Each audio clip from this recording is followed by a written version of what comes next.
الحمد للہ الذی کما ہدانا للاسلام وکما علمتنا الحکمت والقرآن۔ عزیز ساتھیوں، آج ہم سورہ انفال کی آیت نمبر 15 کے بارے میں پڑھیں گے۔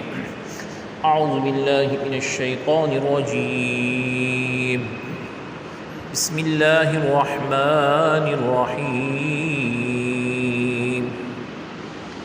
یا ایہا الذین آمنوا اذا لقیتم الذین کفروا زحفا فلا تولوہم الادبار۔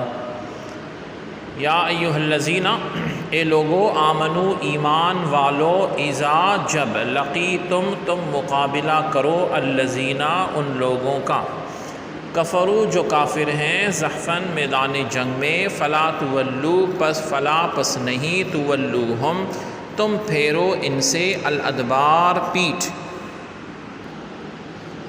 اس آیت کی تفسیر کے بارے میں فرمایا گیا کہ اللہ رب العزت نے اس آیت میں ایمان والوں کو یہ حکم فرمایا ہے کہ میدان جنگ میں مسلمان کافروں کو پیٹھ نہ دکھائیں، یعنی میدان جنگ سے نہ بھاگیں۔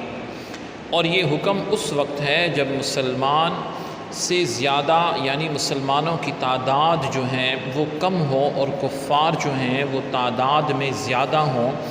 اور پھر فقہاء نے اس کے بارے میں فرمایا کہ اگر کفار مسلمانوں سے تعداد میں ڈبل ہوں، زیادہ ہوں، دگنی ہو تعداد، اس سے زیادہ نہ ہوں، اور اگر کفار کی تعداد مسلمانوں کے مقابلے میں ڈبل سے زیادہ ہو تو پھر مسلمانوں کا پیٹھ پھیر کر بھاگنا ناجائز و حرام نہیں ہے۔ جمہور مفسرین کے نزدیک 100 مسلمانوں کا 200 کفار کے مقابلے سے بھاگنا کسی حال میں جائز نہیں ہے۔ اسی طرح یہ بھی فرمایا گیا، اور یہ قول بھی ہے کہ 100 مسلمانوں کا 200 کفار کے مقابلے سے بھاگنا کسی حال میں جائز نہیں ہے، اور اگر کافروں کی تعداد 200 سے زیادہ ہو، دگنی تعداد سے زیادہ ہو، تو ان کے مقابلے سے بھاگنا اگرچہ جائز ہے، لیکن صبر و استقامت سے ان کے مقابلے میں ڈٹے رہنا بہتر اور افضل ہے۔ نبی کریم صلی اللہ علیہ وآلہ وسلم کا ارشاد مبارک ہے، اجتنبوا السبع الموبقات، 7 ہلاک کرنے والی چیزوں سے بچو۔ قالوا یا رسول اللہ وما ہن، صحابہ نے عرض کی کہ وہ 7 چیزیں کون سی ہیں؟ تو ان میں سے ارشاد میں ایک ارشاد آپ نے یہ فرمایا کہ میدان جنگ سے بھاگنا جو ہے، اسی لیے قرآن پاک نے فرمایا کہ جو ایسا کرے گا تو بغضب من اللہ، اللہ کے غضب میں گرفتار ہوگا۔